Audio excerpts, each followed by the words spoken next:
Hey guys, Rob from Georgia here with you, aka VHS82 apostrophe, with episode 4 of my long-running X-Files deep dive, a closer look, if you will. It is episode 4. It is Sleepless. It is a Rob Bowman first time picking up an episode, which he will be. Let me think here for the X-Files. 34 episodes. I did write it down. 34 episodes, including the first feature film in 98, as well as Reign of Fire from 02, if you've seen that Dragon film. Pretty competent director. In fact, I sort of have a lot to say about this episode without really getting too long-winded, I hope. This episode has a few surprises. Being the fourth one, it drops October. It's the first episode of season 2 that drops in October 94 on the 7th of October. Howard Gordon, who's responsible for 20 episodes of the X-Files, writes it. Those span from seasons 1 through 4. This hosts a lot of interesting things. Our first on-screen viewing of Mr. X, played by Stephen Williams. Let's see here.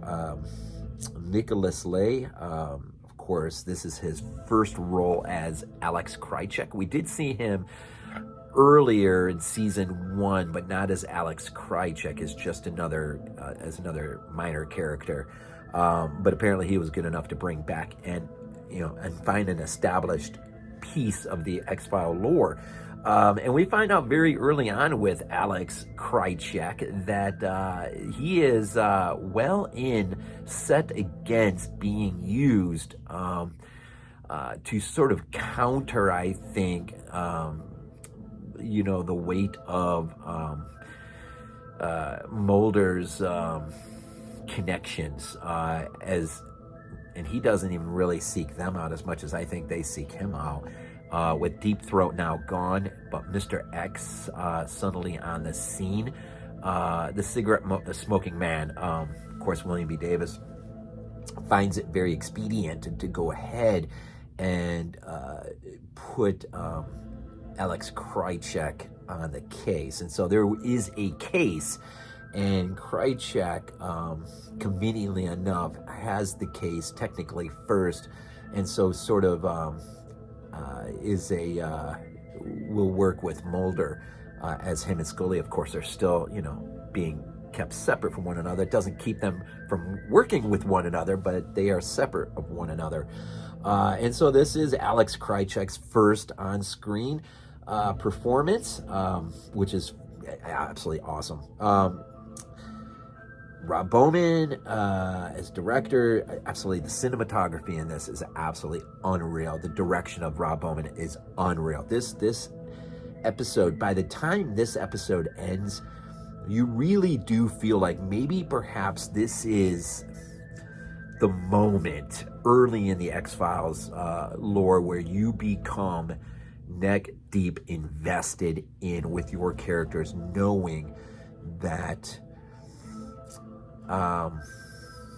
all is not fair in terms of, I thought I was going to come up with a catchy sort of tricky phrase, but I just lost it on the last second. But it is a moment where, you become, I noticed at the end, when this episode ends, I felt like, oh, here we are.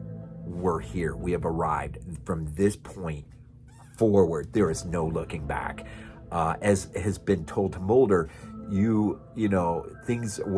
Mr. X tells him things could not be more dangerous right now for him and Scully both.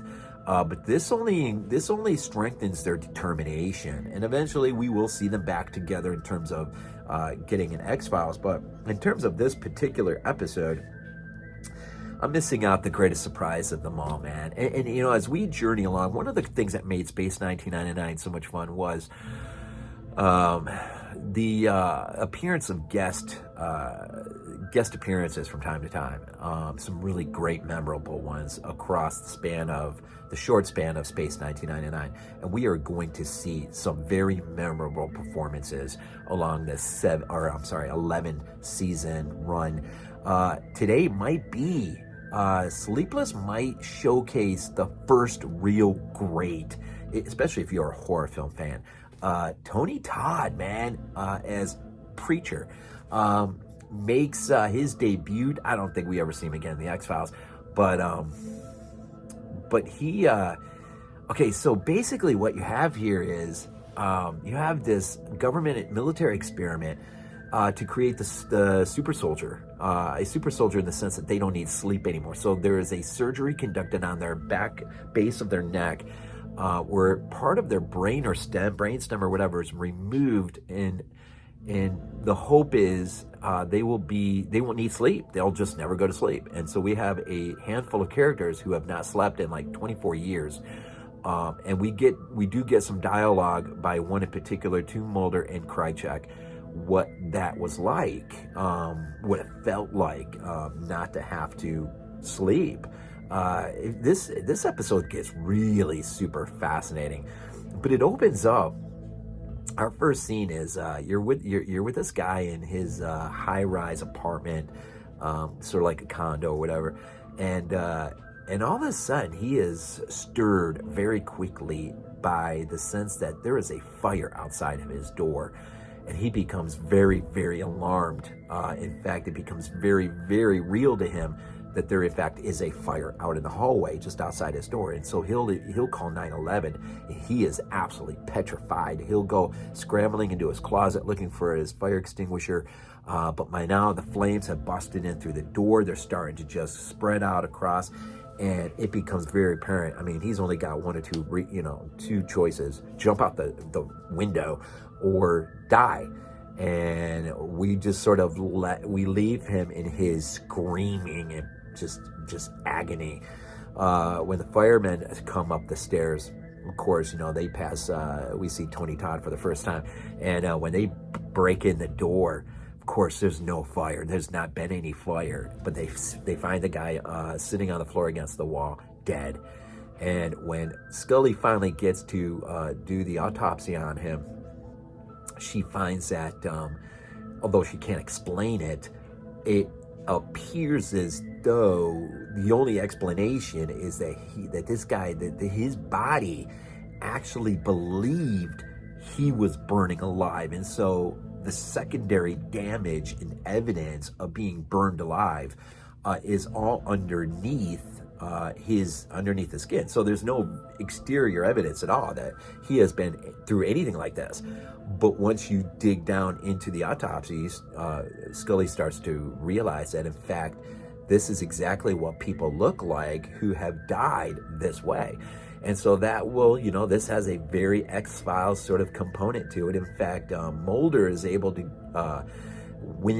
he's sort of able to convince Skinner, mainly because this guy who we're introduced to early on had a number of government contracts that would have, because of the nature of his death, which in case Mulder gets fed by Mr. X, that in fact he gets the 911 call that this guy makes. And the article in the newspaper says nothing about a fire, just that this guy died. And so it raises some, red flags. And so Skinner really has no choice but to sort of open up the case to him. But before he can make any headway on it, that's where Krychek suddenly shows up and says, "Hey, buddy, I had the case first." Well, I wonder how he had the case first. He is there, of course, to pull the rug out from, or just report back, right, to cigarette smoking man, which we do get in the end. And so you have these military experiments to create the super soldier. Tony Todd, who is known as Preacher because he was always reading out of his Bible, he after on the 24th anniversary, since there has been no judgment, no condemnation of these soldiers, they basically got away with it. Well, you say got away with it in terms of the law. Their conscience has never let them get away with it, but he begins to take it upon himself. He has this very strong telekinetic ability to superimpose his will on what people perceive and think they're feeling and seeing via their five senses. And so he, makes the guy in the beginning feel as though he were dying in flames when he wasn't. This sort of will be carried on through the episode with a few of the soldiers, and really what I think he is, it's sort of, not a far-fetched way. It's not that far removed from Don't Torture a Duckling, Lucio Fulci's masterpiece, Gialli. His redeeming quality is he is ending these soldiers' pain and misery by killing them, getting them, just out, but also going after those who conducted the experiments. And before you finally have your final resolution with Mulder and him and Krychek at the very end, of course, his ability to superimpose his will on those around him is insane. There is a train sequence where Mulder and Krychek are trying to meet the other doctor who is involved in these surgeries. Mulder believes he sees the doctor coming towards him and sees Tony Todd's character just behind holding a weapon. He pulls out his weapon, begins to fire, in which case Tony Todd fires back, and he believes he has been shot and he falls. Krychek tells him, the doctor wasn't there, and I don't know who you were shooting at, but you almost could have killed somebody at the train station.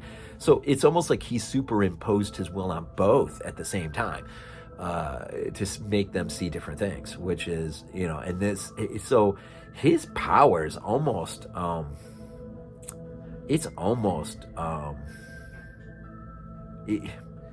like no limitless in his ability of what he can do. And they don't really tap in too far into it, but you can see, man, at the end when you have Tony Todd and Mulder facing off, so to speak. Tony Todd wants to take his own life. He needs the pain that he is carrying is more than he can carry anymore. The burden is more than he can carry anymore. And his acting is freaking unreal. The pain that he emanates off his face, it should not be a big surprise that he has got a long film career in front of him. I didn't take a close look in terms of what he would have done before 94 as a lead up to this episode. I'm sure he had to have done stuff, but he'll have a long career after this episode. And his acting ability, man, I don't know how often he really got a chance to just show his acting chops, because Tony Todd can bring it, man. He can absolutely bring it.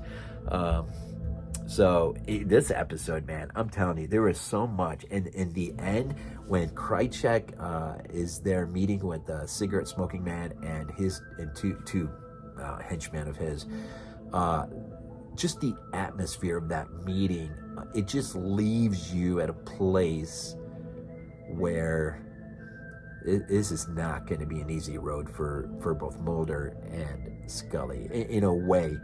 Not to sound so cliche-like, but it gets real by the end of this episode. It is starting to feel like it is getting real for these two and what lies ahead for them in their investigations.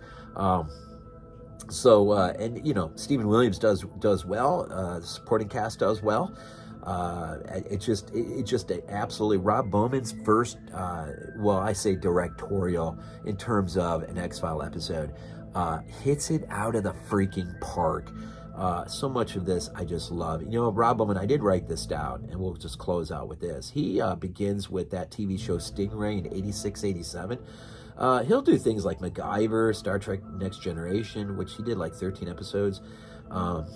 And of course 34 episodes for the X-Files. But that's just a little tiny piece. Rob Bowman did a lot of TV, got a chance to really work things out. And eventually Rob Bowman would get into theatrical film and do pretty well as far as I'm concerned. I love the first X-Files movie.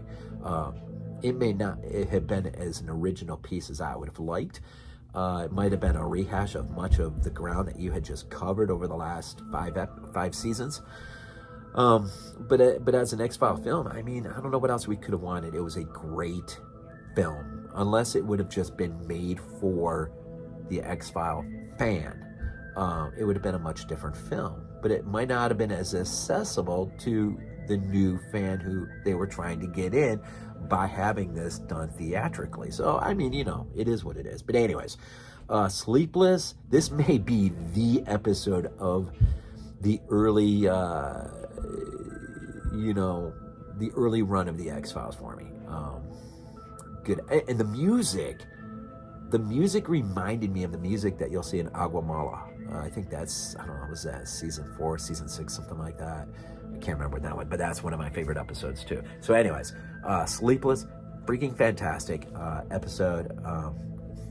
Yeah, hats off to Rob Bowman. Excellent job.